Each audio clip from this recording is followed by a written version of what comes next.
ଆଜ୍ଞା କୁହନ୍ତୁ ମାନେ ସୁନାବେଶ ପାଇଁ କିଛି ମାନେ ଲୋକ ଦେଖିତେ ଆସିବେ ପ୍ରତିବର୍ଷ ହଉଛି। ମା କ୍ଷୀରଚୋରାଙ୍କ ପୀଠରେ ଆସନ୍ତା 5 ତାରିଖ ଦିନ ଯୋଉ କାର୍ତ୍ତିକ ବ୍ରତ ବା ରାସ ପୂର୍ଣ୍ଣିମା ଯୋଉଟା କୁହାଯାଉଛି କାର୍ତ୍ତିକ ପୂର୍ଣ୍ଣିମା ଦିନରେ ମାଙ୍କ ଠାରେ ଦୁର୍ଲଭ ସୁନାବେଶ ଅନୁଷ୍ଠିତ ହେବାକୁ ଯାଉଛି। ଏଥିପାଇଁ ପ୍ରଶାସନ ତରଫରୁ ସବୁ ପ୍ରକାର ତତ୍ପରତା ପ୍ରକାଶ ପାଇଛି ଏବଂ ଶାନ୍ତି ଶୃଙ୍ଖଳା ସହିତ ଭକ୍ତମାନେ ଆସି ସକାଳ 7ଟାରୁ ଅପରାହ୍ନ 4ଟା ପର୍ଯ୍ୟନ୍ତ ମାଙ୍କ ଦର୍ଶନ କରିବା ସୁଯୋଗ ପାଇବେ।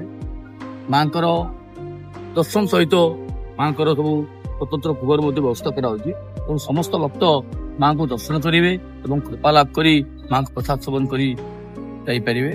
ଏଥିପାଇଁ ଲାଇନର ବ୍ୟବସ୍ଥା ରହୁଛି, ଯାହାକି ମାଙ୍କ ମନ୍ଦିର ସମ୍ମୁଖରୁ ଦର୍ଶନ କରିବେ ଏବଂ ଶ୍ରୀ ଶ୍ରୀ ଚନ୍ଦ୍ରଶେଖର ମହାଦେବଙ୍କୁ ଦର୍ଶନ କରି ପ୍ରସାଦ ଗ୍ରହଣ କରି ମ୍ୟୁଜିୟମ ପଛପଟେ ଯେଉଁ ରାସ୍ତା ରହିଛି ମନ୍ଦିରର ଅପର ପାର୍ଶ୍ୱରେ ବାହାରିବେ ଏବଂ ଯେତେ ଭିଡ଼ ହେଲେ ମଧ୍ୟ ଭିଡ଼କୁ ଶୃଙ୍ଖଳା ସହିତ ଭକ୍ତମାନେ ଭଲ ଭାବରେ ମାଙ୍କର ଏହି ଦୁର୍ଲଭ ସୁନାବେଶକୁ ଦର୍ଶନ କରିପାରିବେ। ତେଣୁ ସମସ୍ତଙ୍କୁ ଅନୁରୋଧ ମାଙ୍କୁ ଦର୍ଶନ କରିବା ପାଇଁ ଏହି ପବିତ୍ର କାର୍ତ୍ତିକ ପୂର୍ଣ୍ଣିମା ଦିନ ମାଙ୍କ ପୀଠକୁ ଆସନ୍ତୁ ଏବଂ ମାଙ୍କ ଦର୍ଶନ ଲାଭ କରନ୍ତୁ ଏବଂ କୃପା ଲାଭ କରି ମାଙ୍କର ପ୍ରସାଦ ସେବନ କରି ଯାଆନ୍ତୁ ଏବଂ ତାଙ୍କର ପରିବାର ବର୍ଗ ଯେମିତି ସୁଖ ଶାନ୍ତିରେ ରହିବେ, ଏଥିପାଇଁ ମାଙ୍କୁ କାମନା କରନ୍ତୁ।